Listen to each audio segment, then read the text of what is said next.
আল্লাহ তোমার ভান্ডারের দাও তো সব নিংড়িয়ে দাও সব তল পেরে ছেড়ে দাও। আর পাচ্ছি না আল্লাহ, দাও বেশি করে দাও। হ্যাঁ দাও বেশি করেই দাও।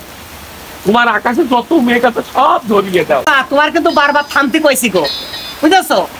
বারবার থামতে কইছে চাচা। তুমি একটু দোয়া করো যাতে বৃষ্টিটা কমে যায়। ও আল্লাহ, কানে শোনো গো আল্লাহ।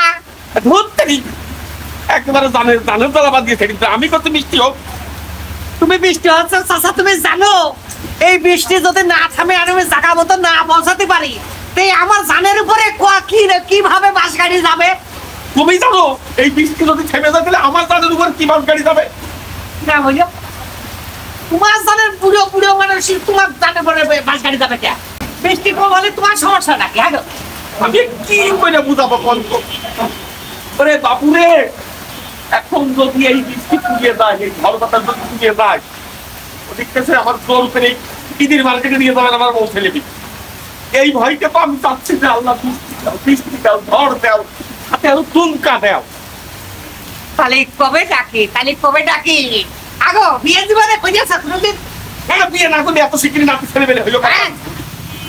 শ্বশুর বাড়ি এই খাইছে মুড়ি, ভুনা খিচুড়ি আর মুরগির মাংসতে কিরাম লাগে। আর নতুন বিয়ে করলি, শালিরা যখন দুটো ভাই কয় ছাউরি জামাই ভাজা পিঠে যখন দেয়, এ মজা তুমি নিয়াজ করে দি। তোমার থেকে ধামা হয়ে পিঠে খাইতে। তুমি আমার বরাত মাসাই যা, আল্লাহর কাছে কস আল্লাহ বৃষ্টি থেমে যা।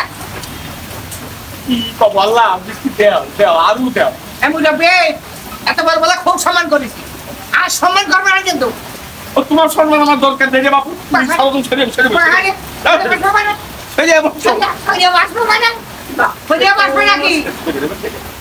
বৃষ্টি কম হোক। আরে বাবারে, আমার ঠিক কথাটা বল। আল্লাহ তুমি বৃষ্টি দাও। আচ্ছা চাচা, এই বৃষ্টি তুমি এটা করছো আল্লাহ, তোমার ভান্ডারে যত আছে নিংড়িয়ে দাও। এই নিংড়িয়ে দাও, বেশি হবে। বেশি হলে তোমার কাজটা কি কম? বাপুরে কখন কইছি খেয়াল করিস? কি কয়ে আছো? আমার খেয়াল নেই। এই বৃষ্টি যদি থেমে যায়, হ্যাঁ, খালি তো আমার সেই জাতি হবে না সেই ঈদের মার্কেটে। আর ঈদের মার্কেটে গেলেই তো 60 থেকে 70,000 টাকা সে। আগো তুমি তো বাবু ভালোই বুঝেছো, কিন্তু আমি জামাই ভাজা পিঠে আর ভুনা খিচুড়ি খাওয়ার লোভে আমি তো আমার গুড়ার ঘাস আমি খাইয়ে দেখিনি গো।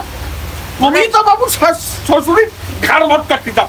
বাবা না, ওই আমার গোষ্ঠী হইলো নিচে গোষ্ঠী, আর আমি যে গোষ্ঠীতে বিয়ে করেছি ও খুব উঁচু গোষ্ঠী গো। তুমি নদী না আইকে পারলাম না, ওরা তো ভিটে মাটির উপরে বলে গোষ্ঠী। আচ্ছা, আগে বুঝতে পারিলাম না। শ্বশুর মন করে কাছে বাবাজি আইসো, তোমার শালি বসে নিয়েছে, আমার মেয়েটা বসে নিয়েছে। আমার বউ কাছে বেনারসি শাড়ি কিনে দিবা না? কিন্তু ও তো শাড়ি যাচ্ছে, শ্বশুর তো ফোন করছে, কিন্তু তেল পুড়িয়ে কালো হয়ে যাচ্ছে তো আমার চাচা। তাহলে বাবু বুঝতেছো, এখন তাহলে আমার মতো খুব করে পরীক্ষা কর, আল্লাহর কাছে কও।